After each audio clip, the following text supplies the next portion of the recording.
एक भागवत में कथा आती है, एक ब्रह्मा जी की छाया से पुत्र प्रकट हुए, तो उनका नाम था कर्दम ऋषि। उन्होंने 1000 साल तक तपस्या की।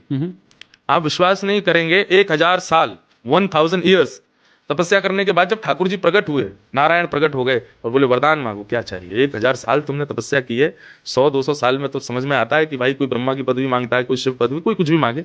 1000 साल क्या चाहिए। तो जो कर्दम ऋषि थे वो कहते हैं कि नाथ एक ही वरदान दे दीजिए। क्या। तथा सचाहम परिवोढ़ काम समान शीलाम ग्रहमेद धेनुम। बोले नाथ मुझे एक अत्यंत शीलवान, अत्यंत गाय जैसे स्वभाव वाली, और फिर उन्होंने एक आध्यात्मिक पक्ष रखा, मैं आपसे जितना प्रेम करता हूं मुझसे भी अधिक प्रेम करने वाली एक कन्या से मेरा ब्याह हो जाए, ये दे दीजिए। ठाकुर जी पहले तो शॉक्ड थे, बोले 1000 साल तुमने इसके लिए निकाले। बोले जी प्रभु। बोले 1000 साल में तुम क्या मांग रहे हो कि तुमसे ज्यादा मुझसे प्रेम करने वाली, गाय जैसे स्वभाव वाली और मेरे को समझने वाली और अपने स्वभाव से मुझे रखने वाली एक कन्या से मेरा ब्याह हो जाए। ठाकुर जी इतने प्रसन्न हो गए कि उनके नेत्रों से प्रेम के अश्रु गिरे। वो बिंदु सरोवर बन गया, गुजरात में है।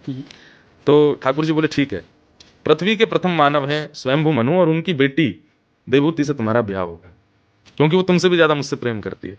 लेकिन तुमने 1000 साल बाद एक ऐसी वस्तु मांगी कि मैं इतना खुश हूं तुमसे कि मैं एक वरदान में मेरे को संतुष्टि नहीं, मैं एक अपनी तरफ से और देना चाहता हूं।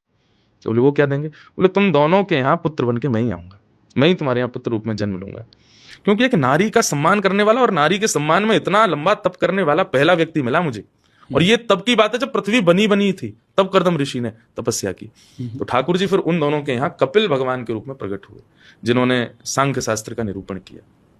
ये वो है भारत राष्ट्र, जहां पर स्त्री को प्रायोरिटी देकर के एक मानव तप करता है, तो ठाकुर जी प्रसन्न होकर स्वयं को पुत्र बना करके आने के लिए वरदान दे देते हैं। वहां आप कैसे मान सकते हैं, कभी कभी उनको भी डांट दिया तो फिर क्या बुरा हो गया उसमें।